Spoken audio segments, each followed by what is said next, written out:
नीले सियार का झूठ, सच्चाई का सामना। एक सियार बहुत भूखा था। वह अपने भोजन की तलाश में जंगल में घूम रहा था। सुबह से भोजन ढूंढते ढूंढते शाम हो गई, मगर उसको खाने के लिए कुछ नहीं मिला। इसके बाद रात होने को चली, मगर तब भी वह इधर उधर भटकता रहा। सियार जब भूख से घबराने लगा तो वह शहर की गलियों में पहुंच गया। सर्दियों के दिन थे, अतः सभी घरों के दरवाजे बंद थे, जिसके कारण सियार आराम से गलियों में भटकने लगा। इसी दौरान गली के कुत्तों ने सियार को देख लिया और उसके पीछे पड़ गए। वह उसको देखकर भौंकते हुए झपट पड़े। सियार कुत्तों की फौज देखकर भयभीत हो गया। कुत्तों से बचने का उसे कोई उपाय सूझ नहीं रहा था। भागते हुए उनको एक घर का दरवाजा खुला मिला। सियार जल्दी से उस घर में घुस गया। वह घर एक रंगरेज का था। रंगरेज घर में सियार ने 2 टब देखे। एक में कपड़े भीग रहे थे और दूसरे में नीला रंग घुला हुआ था। नील वाले टब से कुछ गंध सी आ रही थी। भूखे सियार ने सोचा, दूसरे टब में पेट भरने के लिए जरूर कुछ मिलेगा। यह सोचकर वह टब में कूद गया। टब में कूदते ही उसका सारा शरीर नीला हो गया।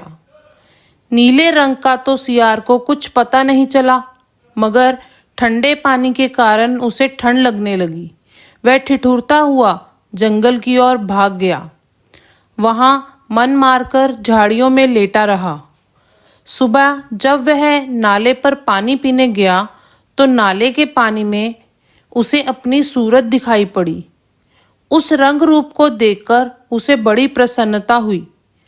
जंगल के अन्य जानवर भी उसके विचित्र रूप को देखकर भागने लगे। सियार ने सोचा, यह सब मुझसे डर गए, इसलिए उन पर रौब जमाते हुए कहा, सुनो जंगल के वासियों, मैं नीलांबर हूँ। भगवान ने मुझे जंगल का राजा बनाकर भेजा है। जानवरों ने भी ऐसा जानवर अभी तक नहीं देखा था, इसीलिए सियार की बात को सच मानकर उसके आगे सिर झुकाया और उसे अपना राजा मान लिया। सियार ने शेर को अपना मंत्री और चीते को अपना सेनापति नियुक्त कर दिया। उसने मंत्री बने शेर से कहा, मैं सियारों से बहुत घृणा करता हूँ, अतः इन सबको यहाँ से भगा दो। मैंने इनको देखना पसंद नहीं करता। शेर ने राजा की आज्ञा का तुरंत ही पालन किया।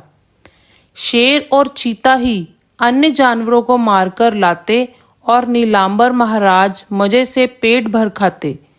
इस तरह बहुत ही आराम से उसके दिन कट रहे थे। एक दिन की बात है, राजा नीलांबर का दरबार लगा हुआ था। गाना बजाना चल रहा था। तभी कहीं से हुआ हुआ की आवाज सुनाई दी। यह आवाज सियारों की होती है। अपने भाइयों की आवाज सुनकर उसको भी जोश आ गया और वह भूलकर हुआ हुआ करने लगा। उसकी इस आवाज को सुनते ही सारे जानवर चौंक गए। उसकी पोल खुल गई थी। सभी जानवरों ने उसको पहचान लिया था। क्रोधित होकर शेर ने उस पर झपट्टा मारा और उस धोखेबाज सियार की बोटी बोटी चबा गया। यह कहानी हमें सिखाती है कि झूठ बोलने और धोखा देने से हमेशा नुकसान ही होता है। कोई भी व्यक्ति लंबे समय तक झूठ नहीं छिपा सकता। सच हमेशा सामने आता है। इस कहानी में नीला सियार ने अपनी चालाकी से कुछ समय के लिए तो जानवरों को गुमराह किया, लेकिन अंत में उसकी सच्चाई सामने आ गई और उसे सजा मिली। इसीलिए हमेशा सच बोलना चाहिए और ईमानदारी से काम करना चाहिए। धन्यवाद। तो दोस्तों, उम्मीद करते हैं कि आपको हमारी आज की कहानी पसंद आई होगी। कहानी पसंद आए तो इस वीडियो को लाइक ज़रूर करें और अपने विचार कमेंट में लिखें। और भी नई और मज़ेदार कहानियाँ सुनने के लिए हमारे साथ जुड़े रहें। हमारे चैनल को सब्सक्राइब करें और बेल आइकॉन दबाकर तुरंत नोटिफिकेशन पाएं।